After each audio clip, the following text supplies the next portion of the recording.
రంగారెడ్డి జిల్లా ఐలాపూర్లో కూల్చివేతలు కొనసాగుతున్నాయి. 6 అంతస్తుల భవనాన్ని హైడ్రా సిబ్బంది కూల్చివేస్తున్నారు. అవాంఛనీయ ఘటనలు జరగకుండా ఐలాపూర్లో భారీగా పోలీసులు మోహరించారు. భవనం కూల్చివేతకు ఇంకా 2 రోజులు పట్టే అవకాశం ఉంది.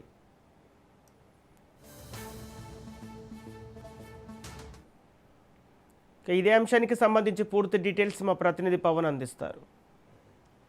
సంగారెడ్డి అమీన్పూర్ మున్సిపాలిటీ పరిధిలోని ఐలాపూర్ లో హైడ్రా కూల్చివేతలు కొనసాగుతూనే ఉన్నాయి. గత 2 రోజులుగా 6 అంతస్తుల భవనాన్ని కూడా పూర్తిగా నీలమట్టం చేసేందుకు కూడా హైడ్రా ఇప్పటికే రంగంలోకి దిగిన పరిస్థితి చూస్తున్నాం.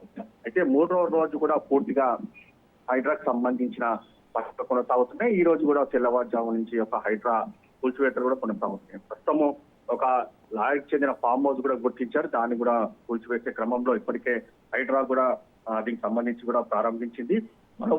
మరోవైపు పూర్తిగా నీలమట్టం చేసిన దాని తర్వాత ఫెన్సింగ్ ఏర్పాటు చేయించే ప్రక్రియ కూడా ఇందులో హైడ్రా ఇప్పటికే దీనికి సంబంధించి అన్ని ఏర్పాట్లు కూడా పూర్తి చేస్తుంది.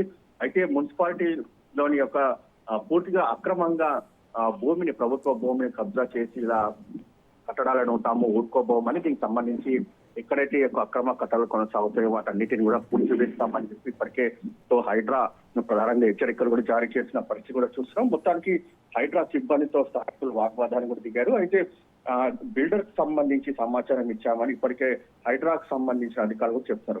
అయితే తమకు తెలియదని కొందరు వాపోగా కూల్చివేతలకు బ్రేక్ ఇచ్చి ఖాళీ చేయాలని చెప్పి కూడా సూచించినట్లుగా దీనికి సంబంధించి పూర్తిగా మనకు తెలుస్తుంది. దీంట్లో సామాన్యాన్ని కూడా సర్దుకొని బయటికి వెళ్ళిపోతున్న పరిస్థితి కూడా చూస్తున్నాం. మొత్తానికి చూస్తే దీనిపైన అన్ని కోణాల్లో కూడా దర్యాప్తు జరిపిన దాని తర్వాతనే కూల్చివేతల ప్రక్రియ కూడా కొనసాగిస్తున్నామని చెప్పి హైడ్రా అధికారులు కూడా చెప్తున్నారు. Okay, thank you Pawan.